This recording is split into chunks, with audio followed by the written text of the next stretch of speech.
Hi, my name is Patrick Morin, and for this week's discussion, I picked the book by James Byrd, Sacred Scripture, Sacred War, and the chapter I chose is The Lord is a Man of War, Moses, the Exodus, and the Spirit of 76. So, in this chapter,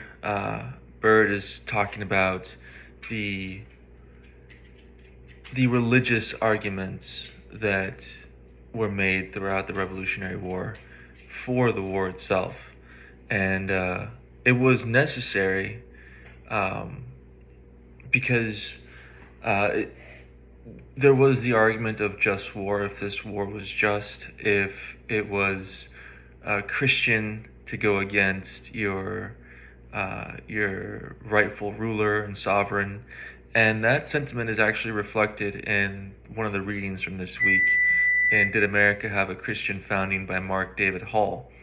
He notes that on the surface, the war for American independence appears to be an inherently unchristian event from the eyes of many loyalists and colonists that were still on the fence of whether or not to join the colonials and the revolutionaries or to join the British. In it, he notes Apostle Paul, Romans 13, seems to leave little room for revolution. Quoting, "Let every soul be subject unto the higher powers, for there is no power but God,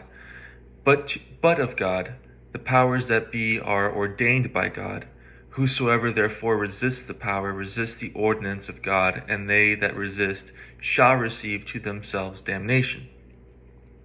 So it goes without saying that the war needed some sort of justification, at least in the eyes of many of the religious members of the colonies, which were the majority. And so Byrd is talking about how a lot of the revolutionaries, a lot of the clergy, and especially people like John Adams, Jefferson, and Franklin, tried to use the theme of the Exodus and the view of the Exodus as somewhat of our religious argument for the revolution. In it, they note how us leaving Britain is akin to the Israelites leaving Egypt, and how we needed to escape our bondage to the British, and Byrd also notes that you can't possibly realistically and honestly say that what the British were doing in the colonies were akin to what the Egyptians were doing to the Israelites in terms of slavery.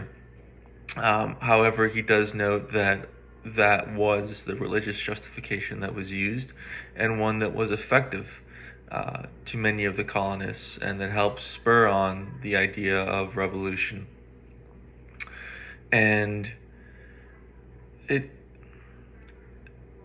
it's odd that they would choose the Exodus as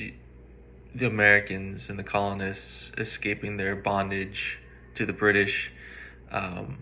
when in fact we were fighting also to maintain our slaves and slave ownership in the colonies.